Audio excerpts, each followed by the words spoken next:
It all started nung nanindigan po si Pastor Quiboloy. Kasama po ang SMNI na ipagtanggol ang isang napakalaking operation para wasakin ang pagkatao ng Vice Presidente. Ay co-vice chairperson designated by the President was silent all the way. Walang nagtanggol sa Vice Presidente. Until one day, nagsalita si Pastor Quiboloy. Walang nagtatanggol even to the political party connected to her father. Walang nagtanggol ni isa sa kanya. Tahimik ang buong bansa sa napaka-unfair na paglunsad na ang attack dogs ay ang mga communist terrorist urban operatives sa loob ng Kongreso. SMNI na lang ang natitira na nagpipiskalize, nagre-report ng tama. Yun po ang dahilan kung bakit tinarget na ang SMNI at tinarget na si Pastor Quiboloy. At umabot sa ganito because nanindigan ng SMNI, nanindigan si Pastor. And of course, when Pastor stands, Kingdom of Jesus Christ goes the way.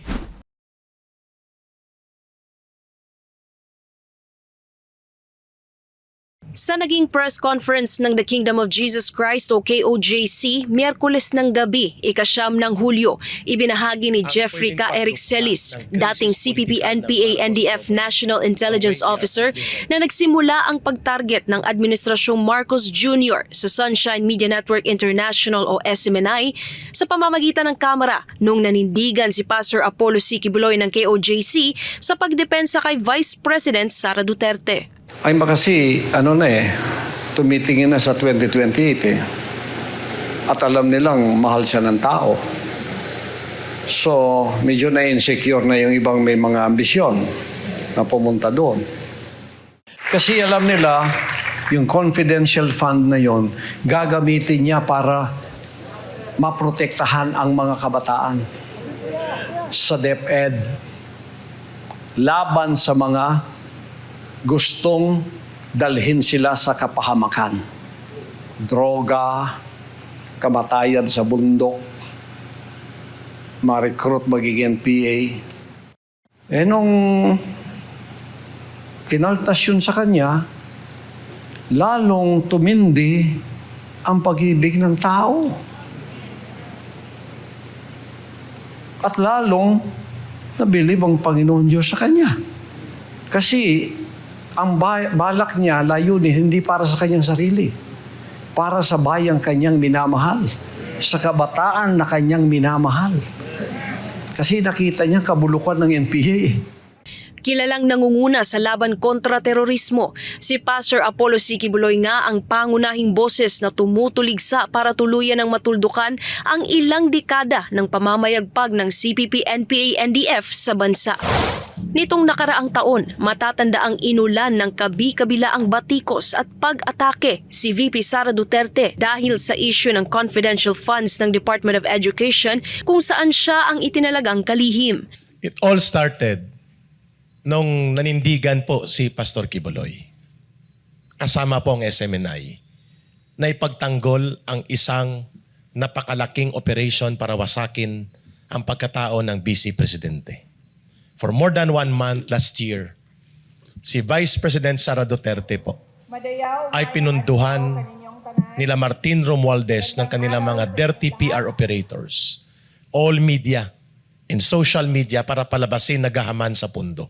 At illegal ang kanyang paghingi ng confidential fund at ang paggastos ng 125 million pesos. Ipinunto ni Ka Eric na naghari ang katahimikan ng mahigit 1 buwan dahil sa kawalan ng depensa noon para sa pangalawang Pangulo hanggang sa dumating ang panahon na nagsalita si Pastor Apollo.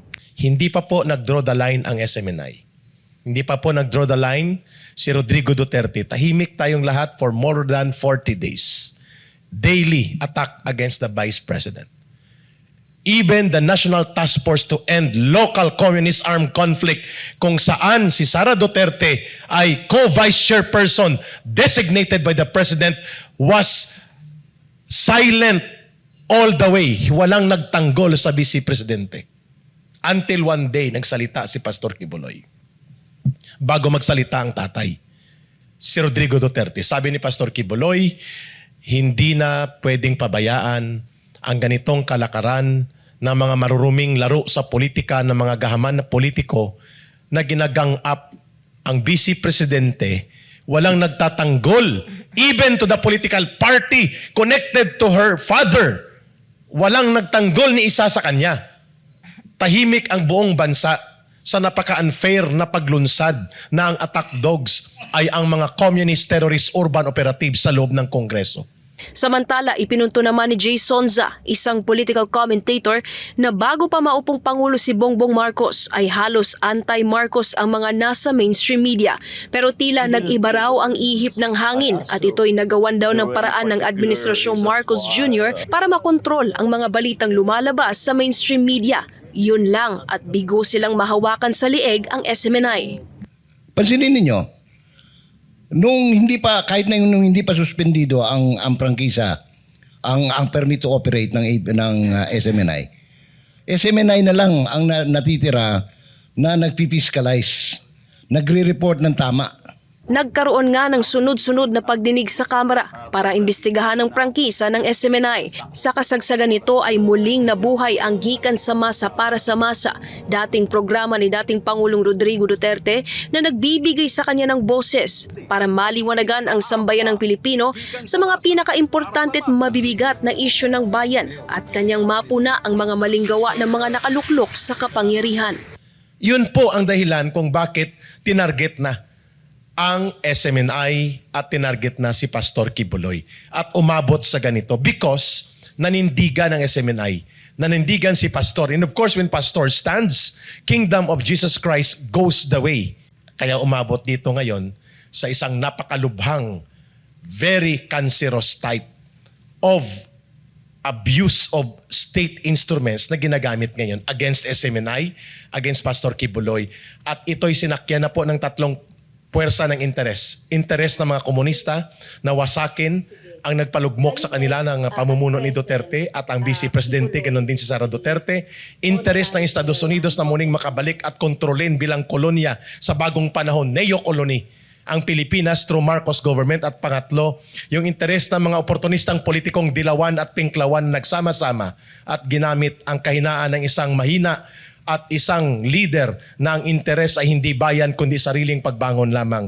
No matter what it will cost the government and the people, ito po ay nagsama-samang confluence na mga factors building up towards this kind of very unjust and immoral na paggamit ng instrumento ng Estado ngayon laban kay Pastor Kibuloy at sa Kingdom of Jesus Christ. Sa huli, ipinunto naman ni Ka Eric kung ano ang naging simbolo ng SMNI sa lipunan. SMNI became the symbol of what journalism in the truest sense of being the pillar and conscience of the country in times of abuse of power and funds and mis- and malgovernance. SMNI stood for that. No ifs, no buts. Yun po ang katotohanan doon.